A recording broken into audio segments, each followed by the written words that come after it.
Fair warning, this show contains strong language and adult themes from time to time. Sorry, Jerry can't help it.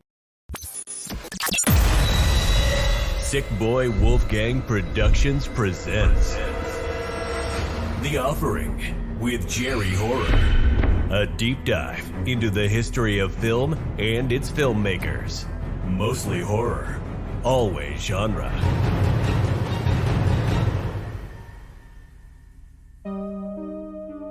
It's your pal Jerry here, and I'm excited to tell you all about my thrilling new limited series podcast called The Halloween Conspiracy with Jerry Horror. In each episode of The Halloween Conspiracy, I delve into the backstory and history of infamous local urban legends, myths, and folklore, with stories that have haunted me my entire life, like the Montauk Project, the Amityville Horror House, Nikola Tesla's Wardenclyffe Laboratory. I need you to tune in and help me get to the bottom of Long Island's biggest mysteries. Listen to this special 3-part The Halloween Conspiracy with your host, me, Jerry Horror, starting October 1st, available on iTunes, SoundCloud, Spotify, or wherever you may listen to your favorite shows. Your life may just depend on it. Welcome to The Offering with Jerry Horror, the show where we can have a quiet and frank discussion as adults about the things that matter to me, or at least that I think matter to me. Please take a moment to subscribe to our show wherever you get fine podcasts, and hey, stay up to date on future episodes. This week on The Offering, we're talking all about the most beloved cult classic movie of all time, Killer Klowns From Outer Space.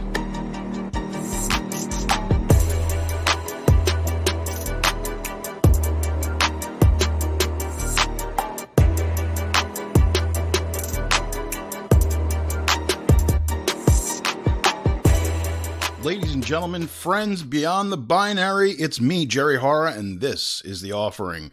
How you feeling out there, folks? Glad to see that you showed up. There will be a test later, so don't forget to apply yourself and, try to keep those grades up throughout the course. It's very important. So, hey, I've been getting reviews. Been getting good reviews. And like I've told you, folks, I'm going to read them if you send them in. Even the bad ones. I mean, if you write something really bad and it's like well thought out, I'll definitely read that shit. This is from Fango Chris Muerbe. I just listened to the podcast for Jennifer's Body. I found Jerry's podcast and commentary both equally informative and humorous at the same time.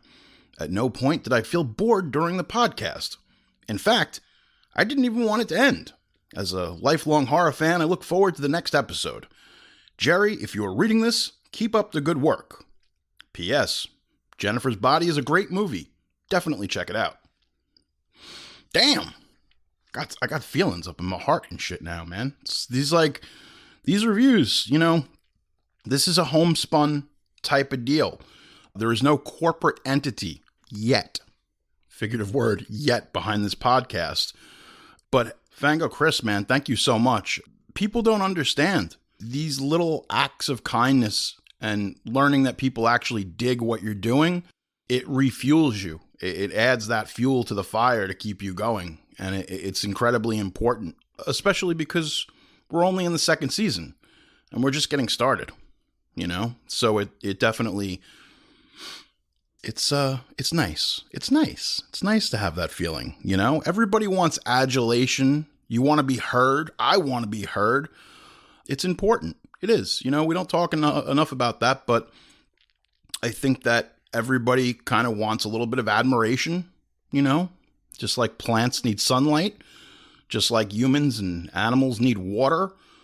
I think we can all benefit from a little bit of love, and that's important, So, Fango Chris, thank you. Thank you. Okay.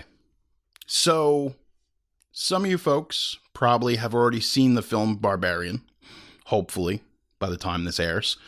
I got to see it the other night, got to see it a little bit early. I'm an AMC Stubs member. I wasn't invited as part of the press because, unfortunately, I am not a part of the press. I'm just a critic. I'm like a lone wolf. I'm like the Wolverine, just acting alone and giving my critical appraisal on Letterboxd or Instagram, wherever the fuck I can get it out there. Dude, Barbarian was really good. It reminded me of films that they just don't make anymore. Like, I'm not going to tell you anything about it. If you've seen it and you liked it, great. If you hated it, great. At least it made you feel something. But there's this whole kind of like, just horror used to get weird. And I like that. You know, the films I grew up with, Wes Craven's People Under the Stairs, there's some weird shit in that movie. Even like when he did Deadly Friend, that's a weird movie too. But I like that because it's unique. It's different. And Barbarian was really scary, claustrophobic, fun, gory, surprising. And that's exactly what I want out of a horror film, especially in today's media landscape. Anything that's a breath of fresh air is definitely welcome and invited. So, that being said, sometimes the theatrical experience is left lacking. So, me and the homeboy Jeremy, we sit down in the theater.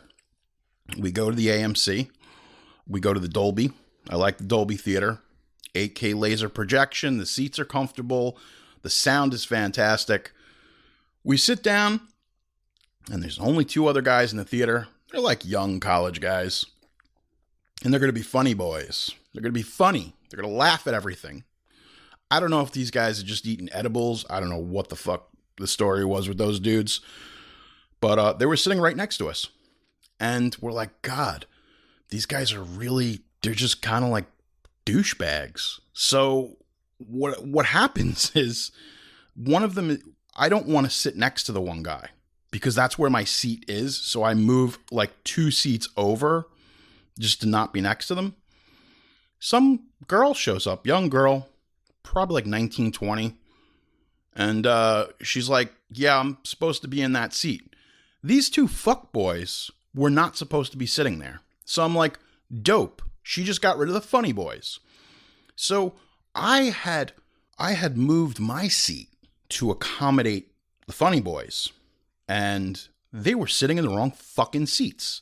Now listen, if the theater's empty, do whatever you want to do. Go crazy. Have at it. Take your fucking pants off. I don't care. But there is a reason we have assigned seating. Okay? Now look, nobody shows up. Do whatever you want, you know? Sit wherever you want. Throw your jacket down. Nobody gives a shit. But this theater wasn't packed by any stretch of the imagination. It was like a Thursday night sneak preview, 7 o'clock. Some more people started coming in. And man, those 2 funny boys, they laughed at everything. There was the trailer for the Woman King, the movie with Alfre Woodard, or Viola Davis, excuse me. Viola Davis, and it's like, they're laughing at this. And I'm like, it's about a bunch of African women trying to save their tribe from like fucking colonistic genocide. And these motherfuckers are, they laughed at everything. They did laugh at points during the movie, which kind of fucking ruined the experience in some ways. This girl, she's behind me, and she's with her boyfriend. And the last half hour of the movie, the final act, she just starts whispering. She's going, oh my God, do you see that? Do you see what's happening? Wait, do you think the mother knows that? And she's just, I don't even know what the fuck she's doing, but I'm hearing this for the last half hour of the movie. And I want to remind you, it is a moving spatial audio Dolby Atmos system, okay? This thing's like way over 10,000 watts. It's putting out some serious noise. But it just keeps going. It just keeps going. So I think what needs to happen here is if you don't understand. So I finally just fucking had it. And I said, and then, and I turned my head around like fucking Reagan in The Exorcist. And I'm like, meh, meh, meh. Bitch does not care. This little bitch, she was probably like 3 feet tall and like 80 pounds soaking wet. I hope that bitch had cancer, okay? Because she looked fucking rough. And then, you know, look, man, it doesn't matter. It doesn't matter. Even if you are sick, there's no reason to be an asshole in a movie theater. She just keeps going and going. And at a certain point, I just stood up and turned around and looked this bitch dead in the eye. And I gotta say, she is a bad bitch. You wanna know why? Because she didn't give a fuck. Like, I'm a pretty sizable dude. With lifts, I'm a good 6 foot. And I turn around and I'm like, I was just like, I gave her the mean mug. Nothing. Unfazed. Maybe she was on edibles too. This was like, everybody ate gummies or cannabis infused chocolate before they came, except me. I'm the fucking dumbass. Barbarian was very good. I think the director's name was Zach Greger. Excellent stuff. Really cool. Great movie. Great score. If you haven't seen it, it's definitely the pick of the week. It's the recommend. We've been spoiled.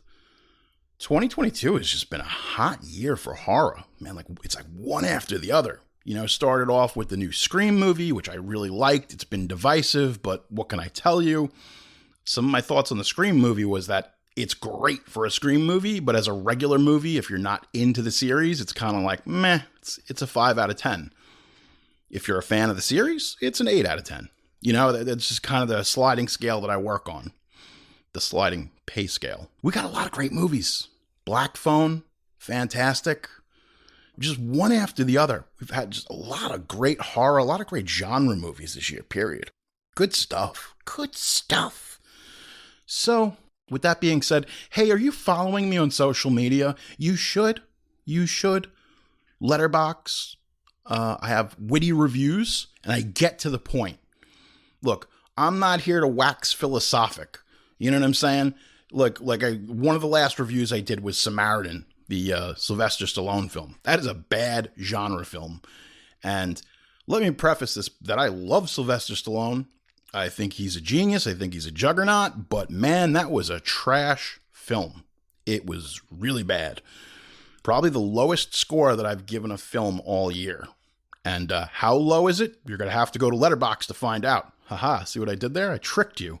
So if you want to know just how much I despise that Sylvester Stallone film for a myriad of reasons, listen, man. People were like, oh, should have gone theatrical. No, Prey should have gone theatrical. Another great genre film. Oh, but let me just explain really quickly, because I'm crazy and I have to explain this.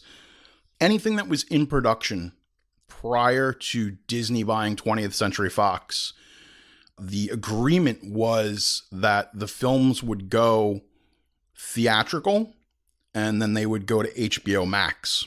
So in order to block it from going to HBO Max, they had to release it on their own streaming platform. There's going to be quite a few projects that started, that have been gestating in the past 5 years during this whole buyout. It's just like I found out the X-Men actors, they're all under contract. All of them. Everybody. Anybody who's been the First Class movies to Hugh Jackman, it's all sewed up. They can't appear. They can't make another theatrical X-Men movie until the time, I think it's like another year or so. So you can't have a new representation of Charles Xavier or Wolverine until that time period has expired, because otherwise Disney would be in breach of contract and they'd have to pay Hugh Jackman retroactively, because if he's not playing Wolverine and it's been recast, it forfeits the contract. So there's a lot of weird stuff. We all thought that when Disney bought 20th Century, it was going to just be this clean break type deal. Speaking of which, 20th Century Studios, I think it was Regency was the main production house on Barbarian, but 20th Century distributed the film. And it was like, how did this little kind of almost quasi-indie horror film get in to be booked into all these Dolby theaters, into these RPX, there's premium theaters? Well, if you've got 20th Century Fox behind you distributing it. And I'm like, this is a pretty vile movie for many reasons. And I was just very shocked. It would be like finding out that Disney were like, yeah, we helped put out the Toxic Avenger. That's kind of how vile this film is. I mean, nothing's as vile as the Toxic Avenger. Who are we kidding? But yeah, it definitely sets a precedent nowadays. We thought that this whole buyout was going to be like, well, the deal's done. I guess we'll be getting our mutants anytime now. No. Maybe some of the third tier, it's across the board. Nicholas Hoult, who plays Beast, there can't be another Beast. There can't be another Dazzler. They just can't do it. I'm sorry, this whole mutant thing is really just screwing me up because I was excited. For better or worse, I love these Marvel movies. Another review that I wrote this year was Thor, Love and Thunder, which there's parts of it that I enjoyed, but it's a terrible film. It really is. It's just a terrible film. It's the only movie that I've seen in the last decade that makes cancer a ridiculous subplot and handles it terribly. Christian Bale is in a totally separate movie. He's doing the Gore the God Butcher thing, and he's like in this dark, serious movie. And then Chris Hemsworth is just like, look, they cut a musical scene out of it. There was like an ABBA dance scene with Russell Crowe. And Russell Crowe as Zeus was the only person in that movie who knew the assignment, and he was like fully committed to it. It's just like overacting, just really shitty. Man, the modern landscape of cinema makes no sense. And yeah, Prey was fantastic. All these things, Thor, Prey, Samaritan, I've reviewed them. Go on the IG, go in the letterbox, Jerry Horror. You know what it is. With that being said, folks, we are going to talk about the definition of cult classic films today. One of the most beloved films to come out probably in the last 50 years. And this son of a bitch it has gained traction. Got a new video game. Got a new sequel probably on the way. We got all kinds of stuff. Merch. Spirit Halloween is full of their stuff this Halloween season. It's insane. You know what I'm talking about.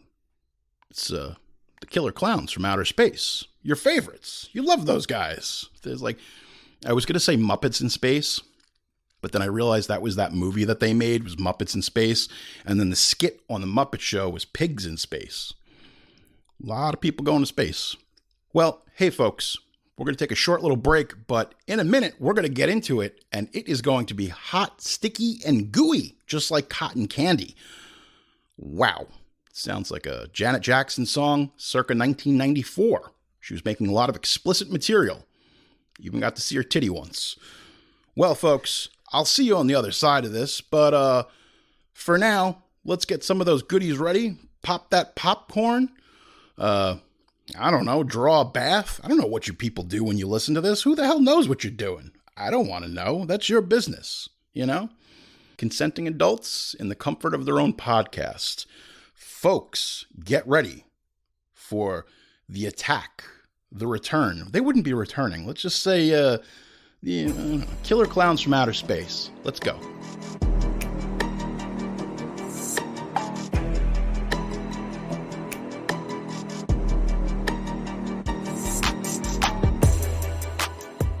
Just outside the town of Crescent Cove, Mike Tobacco and his girlfriend, Debbie Stone, are parked with other couples at the local Lover's Lane when they spot a strange glowing object falling to earth. Nearby farmer, Gene Green, believing it to be Halley's Comet, ventures into the woods to find the impact site. He stumbles upon a large circus tent-like structure, and he and his dog are captured by a mysterious clown-like aliens known as Clowns. Mike and Debbie arrive to investigate for themselves. Entering the structure, they discover a complex interior with bizarre rooms, and eventually realize it is the object and a spaceship. They find a gelatinized green encased in cotton candy-like cocoon, and are spotted by a clown who shoots popcorn at them with a bazooka. I can't even do this seriously. Folks, we are talking all about Killer Klowns from Outer Space. I told you I would take you back to 1988, and I promised. And man, we are all up in 1988 as it stands. Look, Attack, I don't know why I keep calling it Attack. We were going to call it Invasion. We'll get to that later. But yeah, man, Killer Klowns from Outer Space is the definition of a cult classic film. For a myriad of reasons. Generally, when you talk about a cult classic movie, it's a select few, small few, but very loyal. I've watched this film grow like a proud parent over the years. It's absolutely incredible, the heights that this small, loving film, it rose to these heights. It's just incredible that it's this huge cultural phenomenon. This year alone, Halloween Horror Nights, they've got killer clowns, and it's awesome, you know? I'm not going because I'm broke, but if you do go, say hi to the clowns for me. Crazy stuff. Just crazy, crazy stuff, but it worked, and it captured people's imaginations, and we're going to get into the history and some of the production snafus and other things that went down. All right, let's get into this. Are we ready? Because class is in session, motherfuckers, and here we go. It was a night like any other night. Then something happened.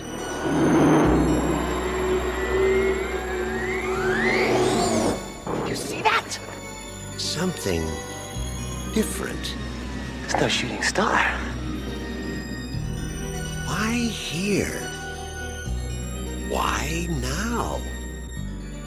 Why clowns?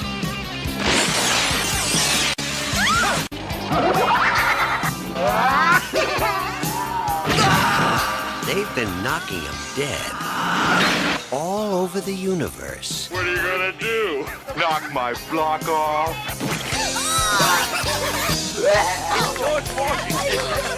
Soon they'll be doing it at a theater near you. Killer clowns from outer space.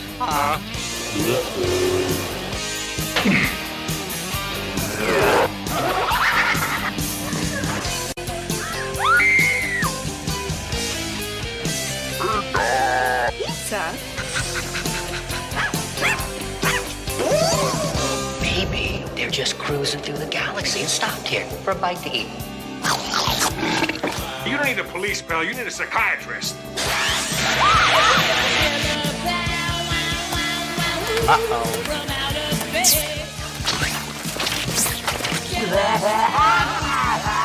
They want to play games? They're messing with the wrong guy. What are you in for? Killer clowns from outer space. It's crazy. Killer Klowns from Outer Space was released May 27th of 1988. It is 88 minutes, which is my favorite. We talk about how much we love 90-minute movies. If you can, they're perfect. Even 96 is perfect. Anywhere within that time, it's just first act, second act, third act, and they're all 30 minutes. Maybe you get a cool title sequence with a sweet theme song, you know, a little bit of animation, which they wanted to do for this film. They wanted to do an animated sequence in the beginning, but there just wasn't enough money. I've heard conflicting reports of what this film actually cost to make. The popular theory is $1.8 million. You got to think this movie has made such a huge cultural impact to spend $1.8 million. Some people have said that it's closer to like 2.8, but I don't know what to believe, because like a lot of what we've had has been this oral history that comes from the brothers who made this, the Kyoto brothers. The movie made $2.6 million stateside. This is where it gets crazy. I don't know whether to believe this or not, but supposedly 13 million worldwide. Over in Europe and Asia, they love this Killer Clowns movie, and they went in droves to go see it. So we're not just talking about something that's an American phenomenon or North America. This is a international cult phenomenon, which is just blows my mind. This was distributed by Transworld Entertainment. They made most of their money with Sho Kusagi ninja movies, bunch of different stuff. Men at Work, if you remember that film with Sheen and Estevez. Even co-producing at the end of their run, Carlito's Way, which was kind of cool. You know, it was like, had to bust out those fun facts, and this definitely is a fun fact. Ultimately, Transworld folded, and they were bought by MGM like in the mid-90s. And from then on, they've essentially had the rights to Killer Klowns from Outer Space. MGM was recently, the library was bought by Amazon. From what I understand, the rights have gone back to the Kyoto brothers. So that's why we're getting everything that we're getting right now, from the toys to the games to the Halloween Horror Nights attraction. We're getting all this neat stuff, and I think that wisely the Kyoto brothers waited for those rights to go back to them so that they could truly do as they wish with this property. Because let's face it, it's theirs, you know? What's crazy too is I don't know why. This was all filmed in Watsonville, California, and at the Santa Cruz Beach Boardwalk. I don't know why. I needed to get that off my chest. It was a big deal to me. It meant something, whatever. When I was a kid, I saw the trailer for this movie. And I forget what movie we were at. We go to a lot of movies when I was a kid. I still go to a lot of movies. I'm sitting there with my dad and I'm like, whoa, this looks amazing. And my dad's like, yeah, this does look amazing. And my mom's like, he cannot see this. This will terrify Jerry and he will never leave us alone and we'll never be able to have sex again. And he'll be sleeping on our bed until he's 47. Folks, it was 42, just for the record. No, but in all honesty, what had happened was my parents took me to go see Poltergeist in theaters, and I was like 4 years old. And I think they were under the auspicion. I don't even think that's a real word. That's auspicious. The circumstances being that Steven Spielberg produced Poltergeist, but it was directed by Tobe Hooper, and there was that whole rumor that went on. Been kind of a running joke for Joe Russo and Mick Garris from Postmortem, you know, Poltergeist. Because there's people to this day, and they say, hey, look, Tobe Hooper didn't direct it. It was Spielberg. No, Tobe Hooper directed it. Spielberg produced it. It was the only way it was going to get made. Has a Jerry Goldsmith score. Used a lot of the same people Spielberg used on his films. So it obviously has that tone. Yeah, it was just one of those things that common misconception, but I can assure you many people have gone on record. Tobe Hooper directed that picture.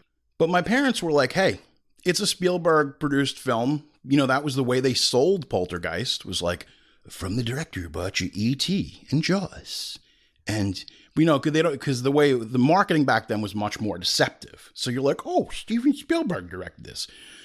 Just like Steven Spielberg presents Gremlins. But it was directed by Joe Dante.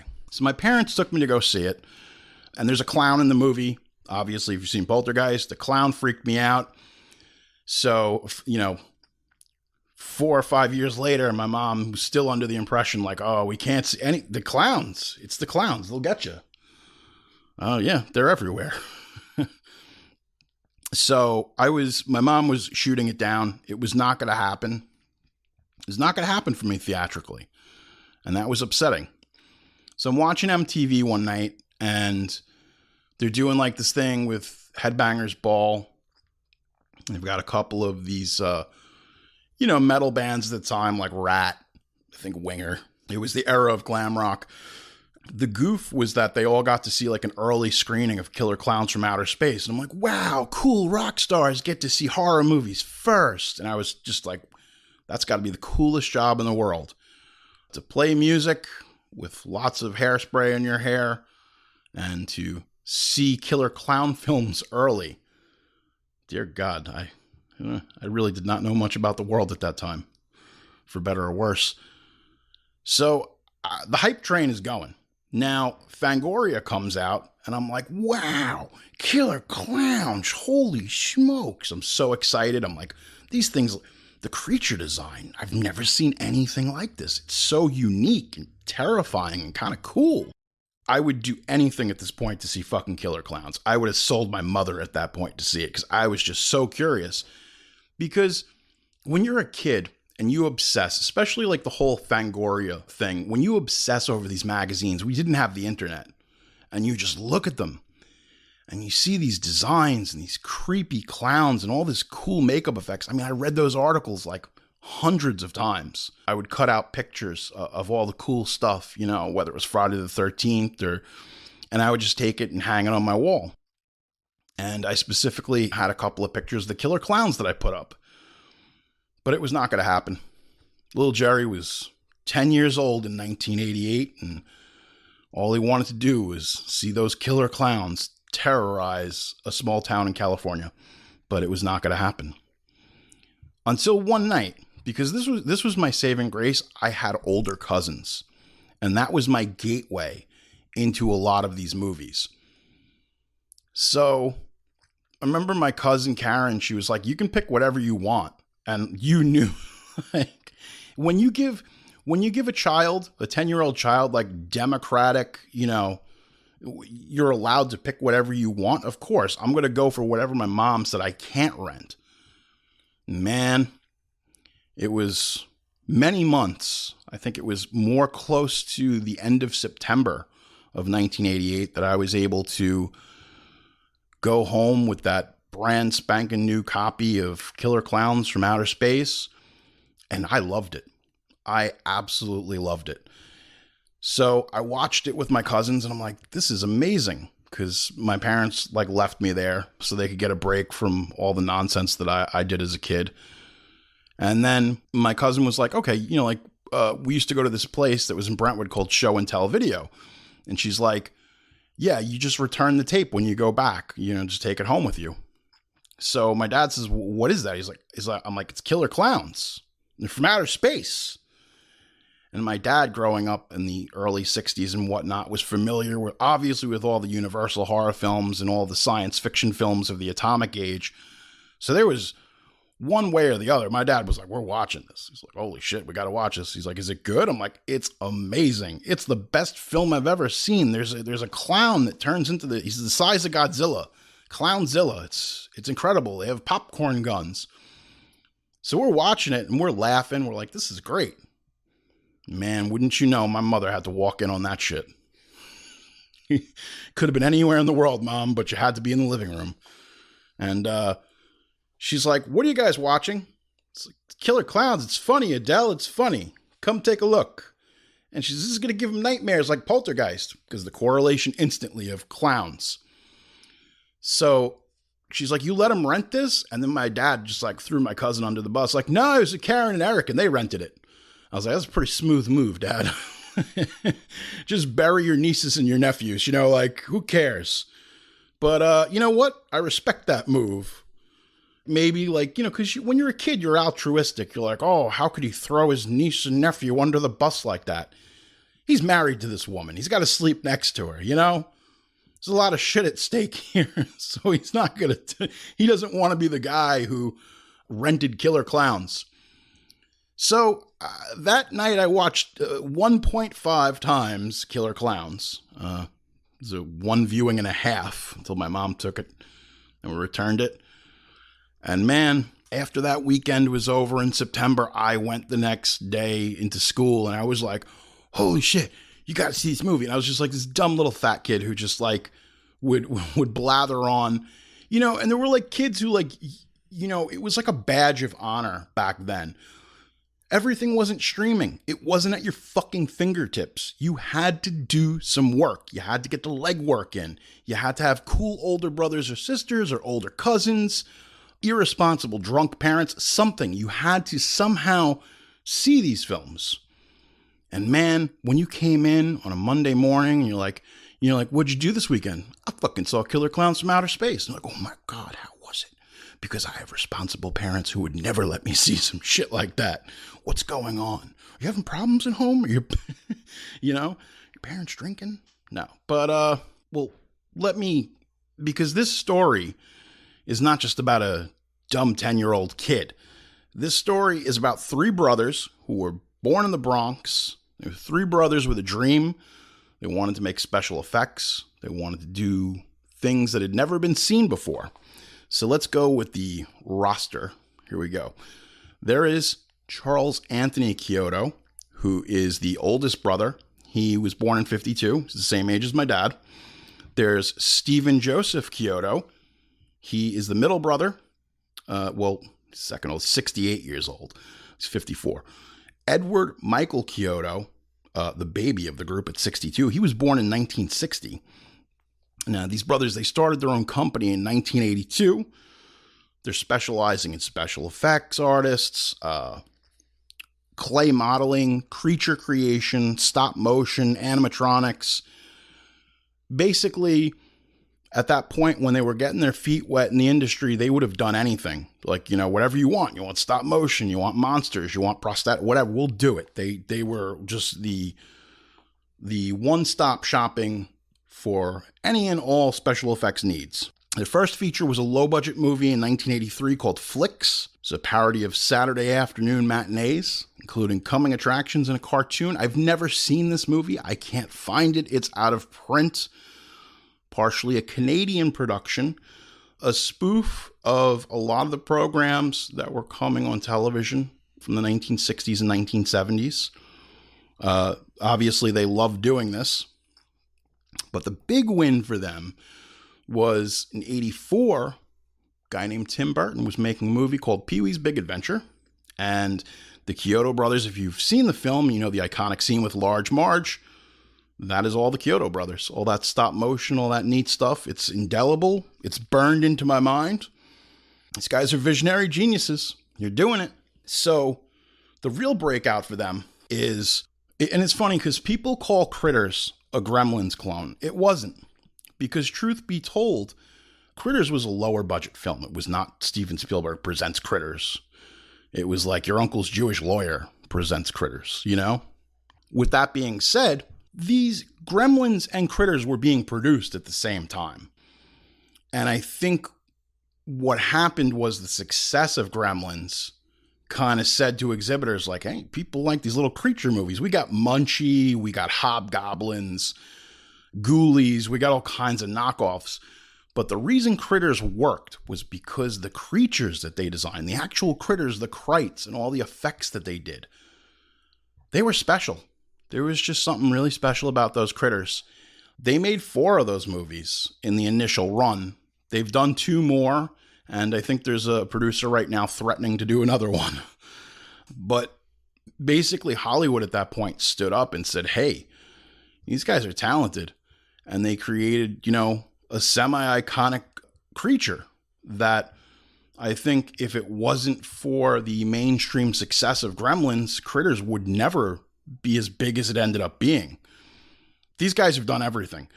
But after they did Critters, a couple of people said to them, hey, if you guys want to do your own movie and do the effects and everything else, we'll pay for it. So they get all these different offers. People don't realize this, but the Kyoto brothers have done everything. They've done everything like RoboCop, all the ED-209 stuff, all the effects in the Weird Al movie, UHF, Ernest Scared Stupid, which a bunch of the different clowns actually were repainted and repurposed and used in Ernest Scared Stupid. So you can see all these like bits and pieces of the leftover killer clowns that were used in that film.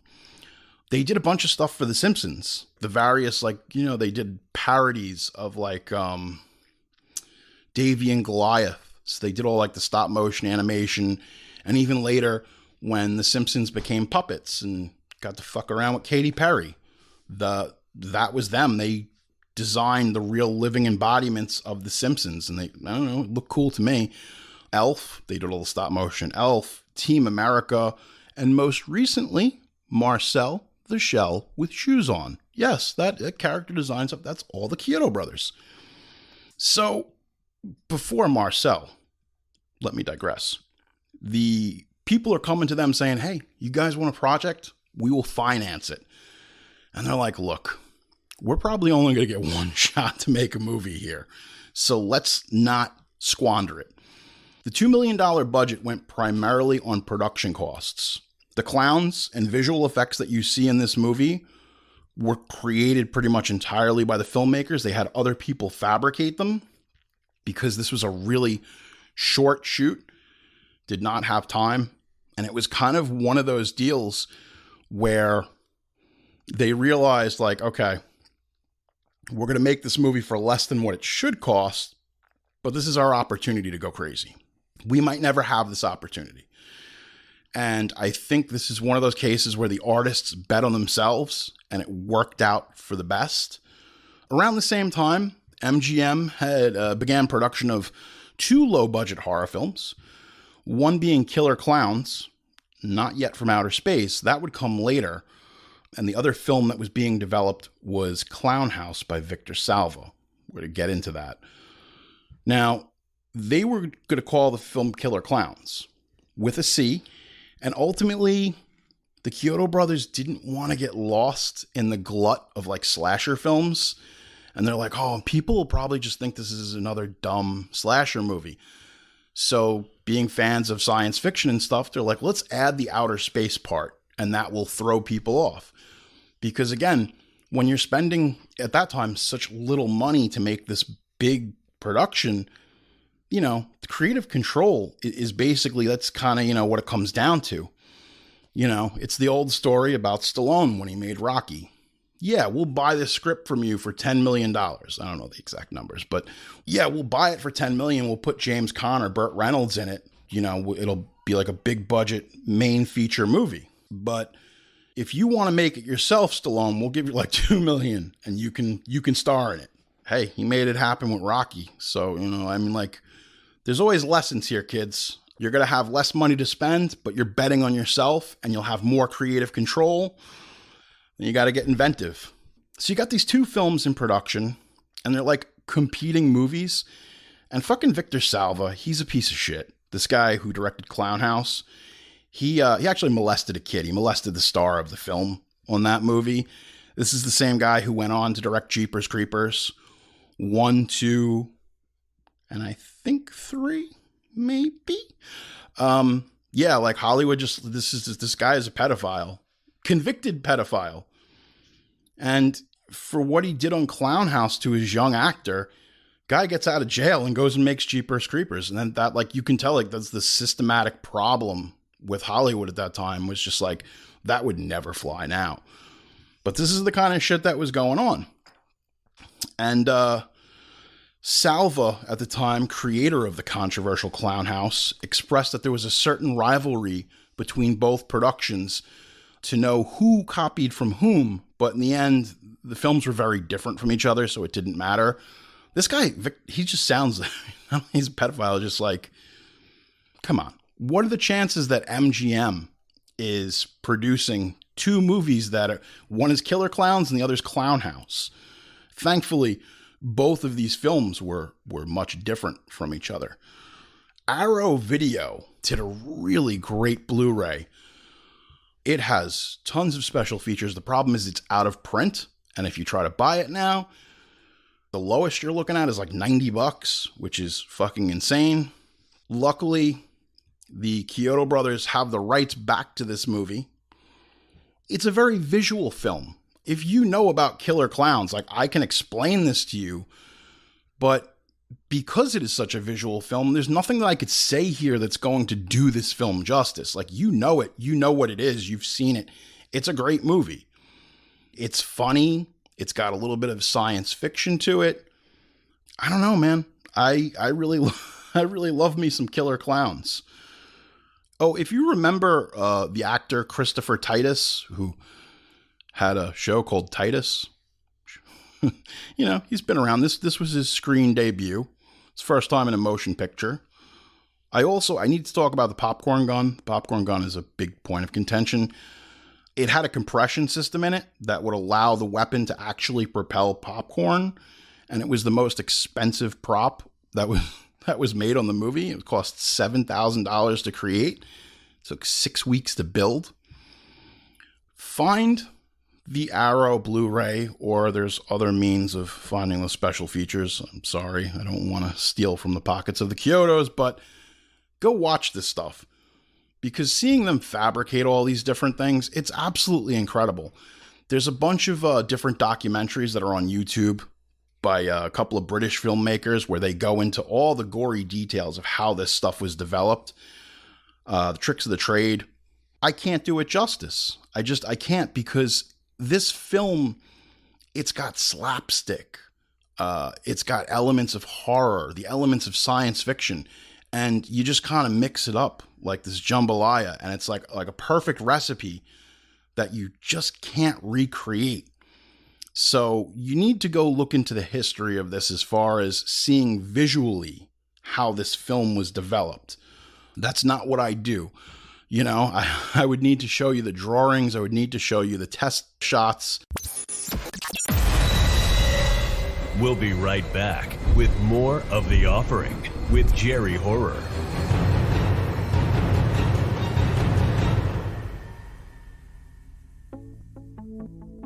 Nose Best Candles is a soy wax candle company owned by two Long Island natives turned Manhattanites. They hand pour small batches of cheeky candles that inspire the euphoric feeling of synesthesia. Each candle pairs an enchanting dual fragrance with a curated Spotify playlist to help you set your mood at home. Not to mention, the names of these candles are a conversation starter themselves. Bestsellers include Bitch Goddess, Mountain Daddy, and Send Nudes. Their 2021 limited edition Halloween candle is named OMG I'm Dead. That's my favorite. The perfect scent to burn while enjoying your favorite horror podcast. Enjoy 10% off your candle haul this fall using the code JerryHorror10. You can shop on nosebestcandles.com. Again, 10% off any purchases using JerryHorror10. If you're anything like me, you're always on the lookout for cool, new, original gift items that you could give to your horror and genre-obsessed loved ones, or even something you could get to treat yourself. I found the perfect thing for you.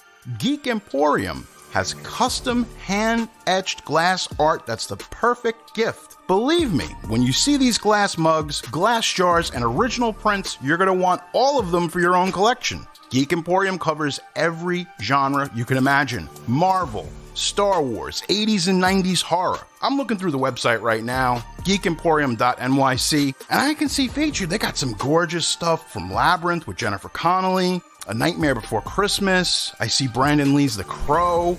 They cover the whole genre gamut. It's incredible. I met up with these guys at Eternal Con on Long Island. I got my hands on a sweet Texas Chainsaw Massacre Leatherface glass mug and a Freddy Krueger wooden coffin. All custom. And these are hand-drawn. They were drawing it right in front of me. So what are you waiting for? You can always check out their Etsy shop or head over to geekemporium.nyc right now and scroll through the goods. Trust me, your geek-loving loved one will thank you later. Listeners and fans of The Offering can get their hands on their very own The Offering with Jerry Horror merch, now only at TeePublic. Find your own fresh The Offering with Jerry Horror high-quality merchandise, including t-shirts, hoodies, tank tops, long sleeves, stickers, and mugs. Just like the show, we've got gear that's mostly horror, always genre. The Offering with Jerry Horror TeePublic store has everything you need to represent your favorite podcast. Folks, head on over to teepublic.com right now and pick up your very own Offering tee today. You're listening to The Offering with Jerry Horror. Got a question or a story you want to share with me? It might be featured in a future episode. Email me at jerryhorror@gmail.com or hit me up on Twitter at jerryhorror. I'm also on Instagram. You can find me there at jerryhorror.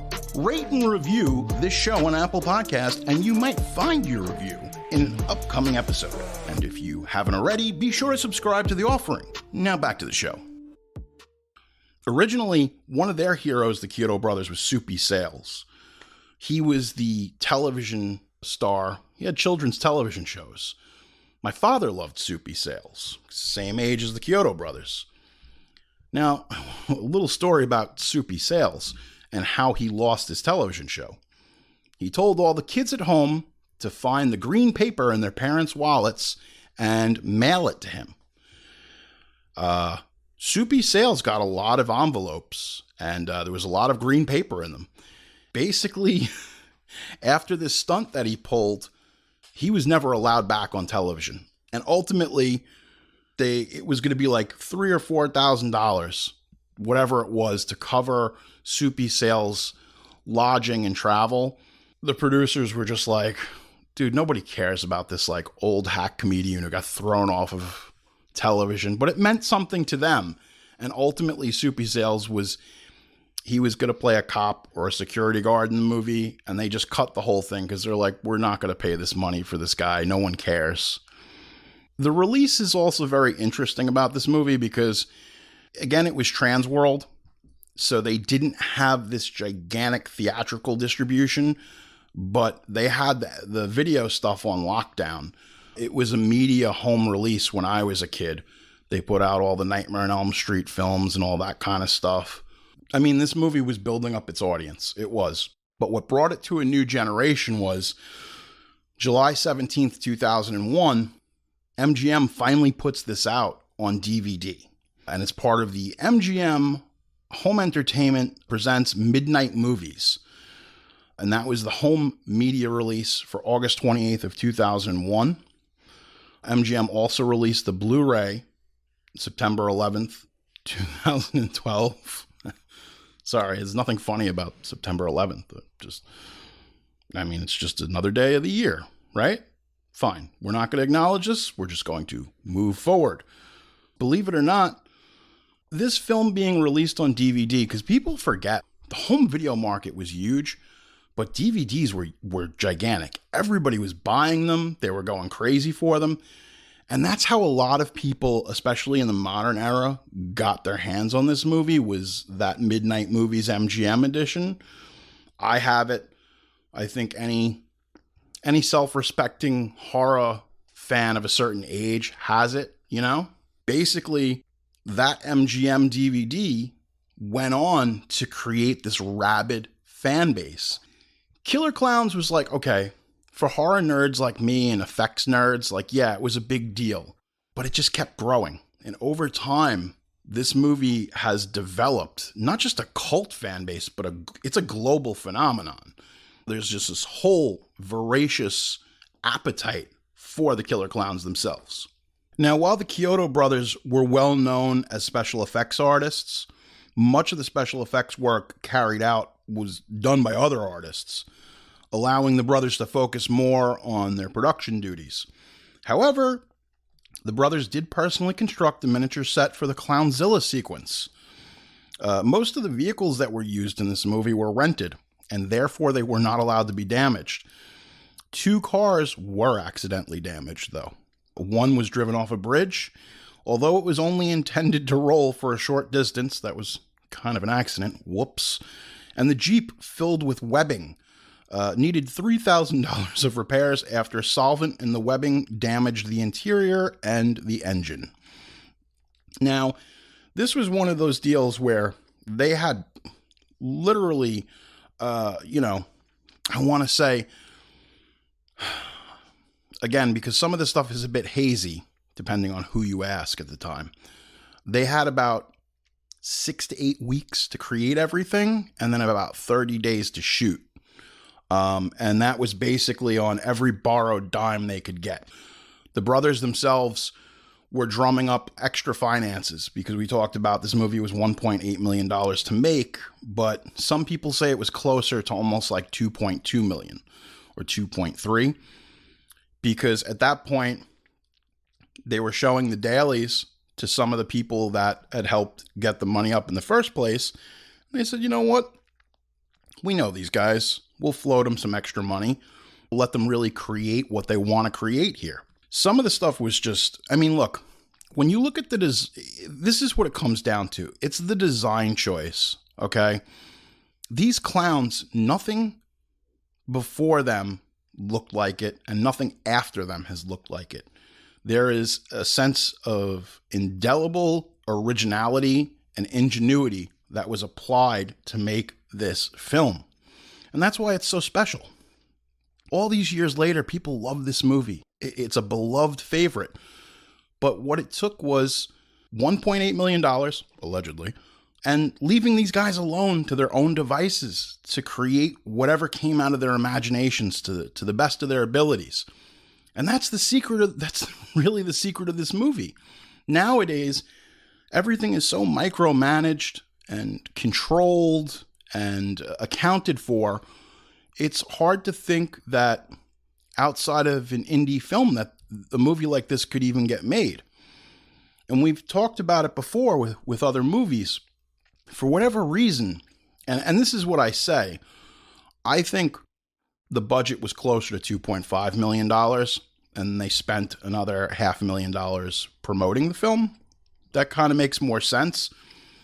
For whatever reason, a bunch of the movies we've covered this season, Phantasm 2, $3 million. They Live, $3 million. There was just this magic number that studios had figured out. We can spend this much money, and once we're done with promotion and marketing, it's still going to be like super profitable. I think a lot of times with the bigger home rentals, and if they had the right distribution, as they did with this, sometimes you were looking between $5 to $10 million when it was all said and done with international distribution. So, yeah, like, that's the thing, man. There was more creative freedom back in the day. I think you were allowed to see your vision through because everything wasn't done by a CGI house in India. It had to be done, a lot of stuff had to be done in camera. That's a lot of why this is so special, because everything is so tactile. Really, what it comes down to, though, is that I don't think Killer Klowns from Outer Space could get made today. I really don't. Because if you're going to do all practical, a lot of it would be CGI now. Like, for instance, the Kyotos did a little bit of work with Short Circuit, Johnny Five, Alive, if you remember, and they did Short Circuit too. For whatever reason, Short Circuit, a remake, has been talked about for so long. They've tried to get it going. There were scripts. It was going to go into production. And I think ultimately, the reason like a movie like Short Circuit or Killer Klowns works is because it's a real, like, there's a robot. It's a real thing that the actors can interact with, and it's animatronic, and it makes sense. With that being said, I think if they did Short Circuit now, it would be all CGI, and you'd have a bunch of actors acting with fucking tennis balls. And look, imagination's a great thing, but it's like, it's a large part of the reason that the Star Wars prequels feel so disconnected. George Lucas was breaking new ground by having actors act with nothing. They were like the first group of actors, because even stuff like Who Framed Roger Rabbit, Christopher Lloyd, they're acting with real things. They did a lot of things that were practically done. But again, that's another produced by Steven Spielberg, co-Disney production, directed by Robert Zemeckis. I mean, they didn't have Who Framed Roger Rabbit money. But what I'm trying to say is that when these clowns appear on screen, a lot of the reactions are genuine, because it's like, God, these things are hideous. They look like some strange, we've never seen anything like this before. And when you do that, when you're able to create that on set live with actors are kind of like machines. The more data that you feed them, whether it's set dressing, whether it's atmosphere, lighting, the more you feed actors things like that, they're able to produce a real and visceral reaction. Ultimately, over the years, though, this film became just like this juggernaut, slowly but surely. It was kind of just like this big snow cone that was rolling downhill and just gaining more momentum and size. And the more people that saw this film, they fell in love with it. Again, like I said, 2 of the masks that were used in this movie, they were later used, well, they were repurposed and used to portray the trolls in Ernest Scared Stupid. So like I said, if you go back this Halloween and you watch Ernest Scared Stupid, take a closer look at some of those trolls, because a bunch of them are just refurbished effects from Killer Klowns from Outer Space. This was like kind of a weird thing. Like, okay, like I hate to even, when you bring in modern aggregators like Rotten Tomatoes, it has an average score of 76% fresh. And that's based on 25 critic reviews. And the site's consensus reads, Killer Klowns from Outer Space's title promises darkly goofy fun, and more often than not, the movie delivers. I think that pretty much sums it up best. This is one of those things, this is what I talk about, this is the magic of the 80s. What's the movie called? American Ninja. What's it about? It's about an American ninja. It's called Killer Klowns from Outer Space. What's it about? It is a concept that they propose and they deliver on it. And when you know, it's like RoboCop. What's you know what RoboCop is. It's a robotic cop.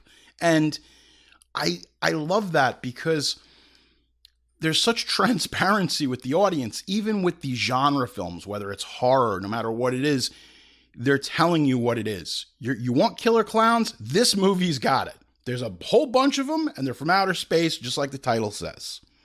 As time has gone on, people have gone on to say that this is one of their favorite cult classic films of all time. From rumors I'm hearing is that, it's one of Quentin Tarantino's favorite flicks. He really likes those killer clowns. I'm sure he'll be talking about it on his new podcast. Yeah, you're going to hear about it. Look, everybody loves this film. Everybody I've shown this film, it's not scary. Like, yeah, there's some creepy stuff. There's some bloody stuff. But, like, whenever I showed killer clowns to somebody like an unsuspecting friend or relative, they kind of were delighted by it. There's just kind of this merriment and malevolence to the proceedings that just makes it a really fun live action cartoon. Eventually, just like everything else, people started to take notice. And they're like, well, how come they didn't make more of these? Well, the first one in its original theatrical release really didn't make its money back. So it wasn't like one of those things where it's like, hot damn, we just made a ton at the box office. We got to make more killer clowns. That wasn't gonna be how this all transpired. So the Kyoto brothers planned to release a requel in 2012, basically kind of a hybrid of a remake and a sequel called Return of the Killer Klowns from Outer Space in 3D. That sounds pretty good to me. And also, hey, killer clowns are returning and they're bringing back 3D. I mean, like, that sounds like an amazing movie. That sounds like something you would have at a Halloween Horror Nights. That's a perfect attraction. So that was 2012, okay? Because now, like, this is a brand and it's making money and there were some issues with the rights, but Stephen Kyoto was going to direct this movie. Charles was going to be the production designer. Everybody was coming back. Pretty much everyone that had worked on the first film in any capacity that they were still friendly with, they were like, hey, we're going to come back. We're going to help you do this 3D movie. At that time, you had Avatar. There was the craze for 3D, and this seemed to be like a perfect thing for them to bring into theaters. The plot for this was kind of like a little bit weird. So Grant Kramer, who starred in the original as Mike Tobacco, he stated that his character would return. According to Kramer, Tobacco would now be a town drunk whose ramblings about the clowns are dismissed. When the clowns come back, Tobacco, who's been preparing for their return, teams up with two young street performers to fight them. Kramer also said that there might be multiple sequels, each centered around a character from the original movie. Now, it was reported later that the release date had been delayed, so this movie was supposedly in pre-production. It got pretty far along. But according to the Facebook page for the film, it was officially in post-production, which didn't really make a lot of sense. So wait, it was done? Well, a page on the website for the original movie promised that the follow-up film, referred to as a sequel rather than a requel, would be released in 2013. Ultimately, I don't know what happened, but we're living in the timeline, in our multiverse, where the sequel to Killer Klowns just didn't happen. Well, at least not that version of it, and at least not in this universe. In a 2016 interview, Stephen Kyoto stated that the efforts to make further Killer Klowns productions had shifted from planning one or more theatrical releases to focus on television, which now with streaming being so prevalent would make absolute sense. He explained the concept of a trilogy in 4 parts, which doesn't make a lot of sense, with the original film being the first, and this being a new trilogy. Okay, well that makes a little bit of sense. We've got it all written out, Kyoto said, Stephen. However, he also ambiguously referred to as the same plans as a long arc or a series for cable with long-ranging repercussions. So, that never happens. Let's flash forward to October 22nd, 2018. It was announced that the Sci-Fi Channel was in talks to license the rights to make one or more sequels to Killer Klowns from Outer Space, as well as additional movies in the Critters franchise. Well, we did get Critters Attack, which was a part of that deal. Not that it was tied together, but you kind of get what I'm saying here. We never got that. From what I heard and what I've gathered was that Sci-Fi wanted to do 2 films. They were going to shoot them back to back. One was going to air in late summer, and then the second one would air right before Halloween. Well, here we are, folks, in the year of our Lord 2022, and that still has not happened. In 2005, we got State-of-the-Art Toys announced that they would produce Killer Clown figurines as part of their now playing film action figures line, much beloved by people like myself. One figure was produced in 2008, and after State-of-the-Art stopped producing the toys, Amok Time, a local business here on Long Island, took over until 2017, and the company announced the license to produce more figures had expired. So both Clown and Shorty figures have become high-end collectibles because they only released 2 of them. So now, if you've got the Soda toys or you've got the Amok Time figures, they're worth a lot of money. So if you still got them in the packaging or you find them out in the wild, you're looking at some bucks there, kids. It just became one of these things. In 2018, though, this was the most promising development. The infamous ice cream truck from the film were featured in a Killer Klowns From Outer Space themed scare zone at Universal Horror's 28th annual Halloween Horror Nights. On July 25th, 2019, it was announced that the scare zone of the previous year would be expanded into a full-fledged haunted house attraction for 2019. Well, unfortunately, due to the pandemic, we never got that. But guess what? Once that nasty well, it's never over. It's never going to end. You're listening to this 10 years later, it's still not over. You're dealing with the mutation of the COVID virus. Maybe you've turned into a killer clown. I don't know. It's the future. But regardless, this year at Orlando, we have got a full, proper Killer Clowns house, and I've heard it's fucking amazing. I heard they did a really good job. The Kyotos worked on it. They consulted on it. It's official. It looks amazing. It's scary. In 2021, Spirit Halloween dedicated a section of its seasonal stores to merchandise that fed into the movie. In addition, costumes, statues, props, doormats, signage, and life-sized animatronic characters were featured. And guess what, folks? This year, we got more. We got replicas of the popcorn gun. Yep. We got replicas of the cotton candy gun. We got another animatronic. In fact, there's more stuff than ever. There's more Killer Clowns merchandise this year than there ever has been before. But it gets better, folks, because we don't know when this new movie's coming, but last month, because this whole story just keeps continuing, August of 2022, it was announced that an asymmetrical multiplayer game based on the film was being developed by TerraVision Games and published by Good Shepherd Entertainment. There is an early release for 2023. It's going to be on PS4, 5, Xbox One, and Xbox Series XS. It's going to be on all the major consoles. It's a multiplayer game. If you've played other asymmetrical games like that, like Friday the 13th, this is going to be a multiplayer game, not unlike Dead by Daylight. You can play as the clowns. You can play as the punk kids, whatever you want. You can have fun. And look, I could not have imagined that when I saw this trailer in theaters in 1988 and I begged my parents to see it, who would have thought all these years later that this thing would be such an enduring franchise and people love it. Sadist Art, Mark, a friend of the show, his kids love it.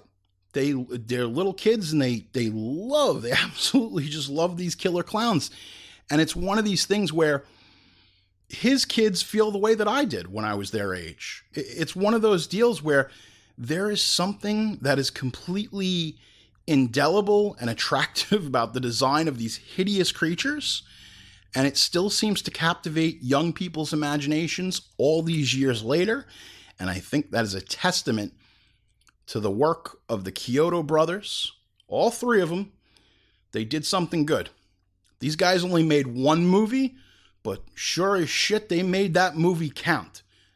And damn it, if it's not 30 years later and we're getting more killer clowns after all these years, I think that they more than accomplished their goal, as well as giving filmdom and fandom at large something that they couldn't have even dreamed of. That this little film that was made for $1.8 million went on to be this huge cult hit that's getting major video games, scare zones, to its own house, to all this merchandise that people... Look, that popcorn gun, you can't find it.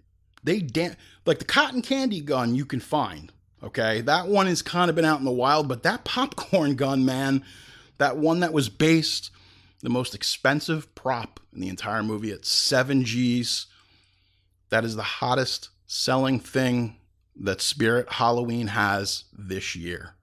And to me, that's incredible. There's a part of me that said, you know what? I was right about this movie all along. You know, I was excited for it then, and I'm excited for sequels now. I'm excited for the video game. I can't wait to see where this all goes because, man, it has been a hell of a ride, and it's great to see a property like this that was made, you know, virtually independently and came from the imagination of 3 young men from the Bronx. This is a good story. I think ultimately there's a part that really warms my heart. And folks, that is my take on the history and some of the production stuff that went on during Killer Klowns. What do you think? Do you like this movie? Have you seen it? Maybe you want to see it again. Are you excited for sequels? Should they not make sequels? I mean, look, the video game is cool. I think that's a great way. I don't know. This is one of those things where it's like, we always want more. You know, as fans of this stuff, we see a movie. I mean, look, we're all guilty about like the whole Marvel thing because we keep seeing them. It's like issues of a comic book. They just keep coming out and now they're doing television. But it's one of those deals where, God, this movie, it's over 30 years old now. To do a sequel all these years later would be kind of weird. I think that you could use some of the same characters. You know, you could bring them back as far as the clowns. But I think it would have to be a little different. You'd have to put a modern spin on it. Maybe you could even pull a deal like they did with Pennywise. You know, he comes back every so many years. Maybe that's what these clowns do. They come back every so many years and try to take over the planet. And you know what? That's an admirable goal because in one way or another, those killer clowns did take the planet, just in a different way, because they're living rent-free in our imaginations. I'm Jerry Horror. This has been The Offering. Mostly horror, always genre. You've been listening to The Offering with Jerry Horror. I'm very sorry. Produced by Pete Bune. If you have a question or a story you want to share with me, we'd love to hear from you. You can email me at jerryhorror@gmail.com or hit us up at Twitter @jerryhorror or on Instagram @jerryhorror. You getting the picture? Subscribe to Apple Podcasts, Spotify, or wherever fine podcasts are provided for you and your family. I want you to enjoy. Just join us next time for another offering.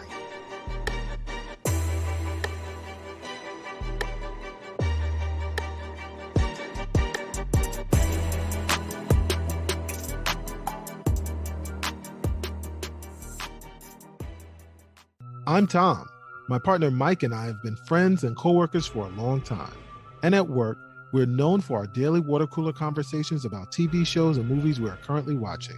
Whether we're arguing over which Marvel TV show is the best or agreeing about which Netflix original movie is the worst, the pop culture conversation is always popping on Two Brothers at a Water Cooler. You can listen to Two Brothers at a Water Cooler on Apple Podcasts, Spotify, or wherever podcasts are available. Subscribe and share today.